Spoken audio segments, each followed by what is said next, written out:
Was wolltest du früher einmal werden? Wolltest du vielleicht Astronaut werden und das Weltall entdecken? Oder vielleicht doch lieber zur Feuerwehr gehen? Oder wolltest du süchtig werden?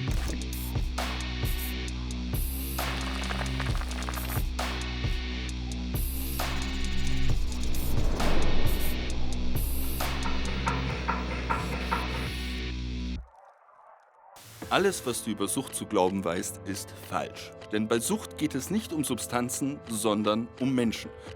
Beginnen wir mit den Grundlagen. Was genau ist Sucht? Es ist nicht nur der Wunsch nach einem Stoff oder einer Aktivität. Es ist eine komplexe Erkrankung des Gehirns, die das Belohnungssystem, die Motivation und das Gedächtnis beeinflusst. Doch Sucht ist nie das Problem, sondern immer die Lösung. Du findest, das klingt komisch? Lass uns tiefer eintauchen. Hast du dich schon einmal in einer Situation hilflos oder ausgeliefert gefühlt? Wusstest du schon mal nicht, wie du etwas schaffen sollst? Was, wenn es eine vermeintlich einfache Lösung gäbe? Kennst du das Gefühl, nicht gut genug zu sein? Sucht geht immer mit Trauma, Angst, Scham, Selbstzweifel, Selbsthass einher. Wenn du mal wirklich Panik gehabt hast, dann weißt du, dass es sein kann, dass jedes Mittel recht ist, um dieses ekelhafte Gefühl einfach nur noch zu betäuben. Das Gefühl der Hilflosigkeit loszuwerden. Der erste Dominostein, der umfallen muss, um eine Kettenreaktion auszulösen, die wir Sucht nennen. Warum werden wir süchtig? Es gibt eine treibende Kraft in deinem Körper, die dich antreibt und die dich motiviert, nämlich das Dopamin. Sucht ist eine Störung des Belohnungssystems im Gehirn. Drogen setzen direkt im Gehirn an und führen dort zu einer Steigerung der Dopaminausschüttung. Alles, was für dich wichtig ist und zum Erhalt unserer Spezies wichtig ist, wird in unserem Belohnungszentrum mit Dopamin belohnt. Sei es Sport, Essen, Sex. Der höchste natürliche Dopaminausstoß kommt beim Orgasmus zustande.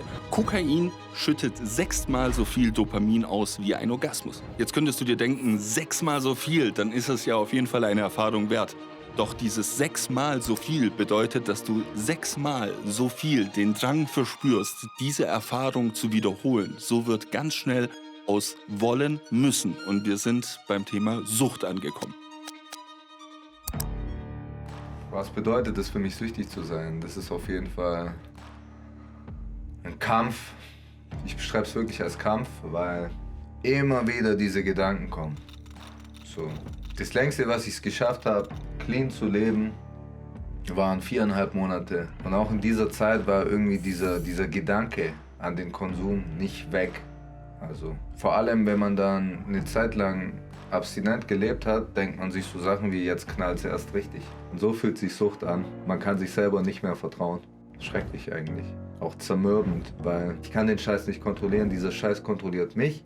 Keine Ahnung. Ich habe mir dann teilweise auch die Frage gestellt, ob dieses normale, nüchterne Leben für mich einfach das Richtige ist, so, ob mir das vielleicht alles zu eintönig ist. Aber ich denke, ich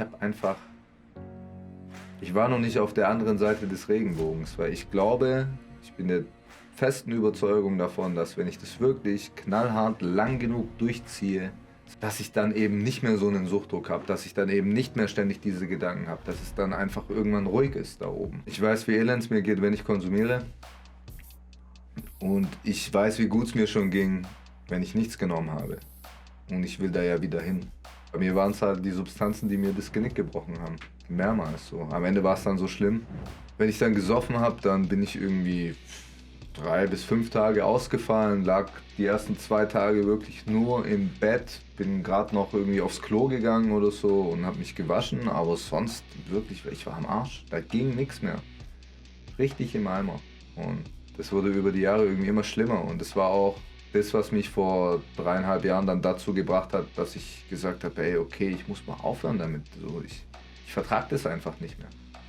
Ich muss aufhören, weil sonst nimmt es für mich kein gutes Ende. Mein Konsumverhalten war nämlich wie folgt. Ich habe mich bis zur Besinnungslosigkeit betrunken, habe auch andere Drogen konsumiert, die ich dann in die Finger bekommen habe. Aber wenn das vorbei war, dann konnte ich das auch für 3, 4 Tage oder eine Woche, auch 2 Wochen lassen. Deswegen habe ich mich irgendwie auch nicht als klassischen Alkoholiker oder so eingestuft. Wieder Bier, wieder Wein, dann ging es mir schlecht, dann ging es mir noch schlechter. Ja, jetzt geht's mir total schlecht.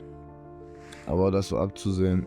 Aber das Ganze hat jetzt ein Ende und ich werde nie wieder Alkohol trinken und eine Zigarette rauchen. So wahr mir Gott helfe. Danke, ciao. Wenn ich dann Freunde aus meinem Bekanntenkreis sehe, die mir sagen, ja, ich habe einfach 20 Jahre jetzt durchgesoffen, denke ich mir, fuck, ich glaube, wenn ich das gemacht hätte, wäre ich schon tot.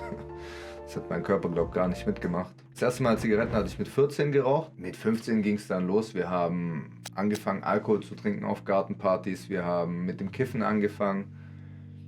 Es gab so eine Internetseite, die hieß landderträume.de und mein bester Kumpel und ich, wir sind immer auf dieser Internetseite unterwegs gewesen und haben uns irgendwelche Erfahrungsberichte reingezogen von Leuten, die die Droge X konsumiert hatten. Wir hatten uns super für dieses Thema interessiert. Das ging dann damit los, dass wir gelesen hatten, dass man von Muskatnuss einen Flash bekommen kann und dann sind wir in so eine Gartenanlage und haben dann dort Muskatnuss geraucht. Und hatten dann am Ende Schiss, als wir abends zu Hause angekommen sind, irgendwie einen Nudelauflauf mit Tomaten zu essen, weil diese Muskatnuss geraucht als MAO-Hämmer fungiert und so gewisse Enzyme im Gehirn nicht mehr abgebaut werden können und man dann durch den Konsum diverser Lebensmittel verrecken kann. Das war aber wirklich so, dass wir dann alle möglichen Sachen aus dem Internet, die wir damals bestellen konnten, wir haben uns alles einverleibt, was wir bekommen haben, haben dann auch angefangen, Marihuana mit Chemie zu mischen.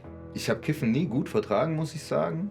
So, ich musste mir meine Toleranz wirklich hochzüchten. Ich habe auch die ersten 2 Mal, als ich Marihuana konsumiert habe in meinem Leben, musste ich mich übergeben. Ich war aber irgendwie so dumm und habe die Warnsignale meines Körpers einfach überhört und habe weitergemacht. Und weil die anderen das alle gemacht haben, musste ich da natürlich auch mithalten können. Das Kiffen wurde dann über die Jahre immer mehr zu meiner DNA. Und ein Leben ohne Kiffen war irgendwie schwer vorstellbar. Also ich habe zu dem damaligen Zeitpunkt natürlich auch nicht gemerkt, was ich damit alles für Gefühle und so weiter und so fort weggemacht habe, weil das war einfach ganz normal. Wenn ich da jetzt retrospektiv drauf schaue, dann merke ich einfach, dass ich über 20 Jahre lang quasi nie ich selber war, sondern immer irgendeine gedopte Version von mir, die mit negativen Emotionen gar nichts anfangen konnte, sondern die wurden immer irgendwie unter den Teppich gekehrt und die wurden weggemacht. Die wurden einfach mit Drogen weggemacht. Dann kam mit 16 das erste Mal Ecstasy dazu, Amphetamine kamen dazu. Wir haben mit psychoaktiven Pilzen rumexperimentiert und dann ging es mit 18 in die Gastronomie. Ich habe mich einmal die Woche, auch schon vor der Gastronomiezeit, mindestens so stark betrunken, dass ich überhaupt keine Erinnerungen hatte, wenn ich morgens aufgewacht bin. Und in der Gastro war das dann halt so, dass der Alkohol allgegenwärtig war. Wenn das damals so war, vor der Gastrozeit, dass ich nur 1- oder 2-mal die Woche, Freitag, Samstag, diese Abstürze hatte, hat die Arbeit in der Gastronomie für mich dafür gesorgt, dass ich teilweise auch montags einen Absturz hatte, an einem Mittwoch, an einem Donnerstag. Sprich, der Konsum von Alkohol, der hat sich gehäuft und hat in der Frequenz zugenommen. Und ich habe dann, nachdem ich 2 Jahre in diesem Etablissement gearbeitet hatte, bin ich mit einer Frau zusammengekommen, die war 7,5 Jahre älter wie ich und Crystal Meth abhängig.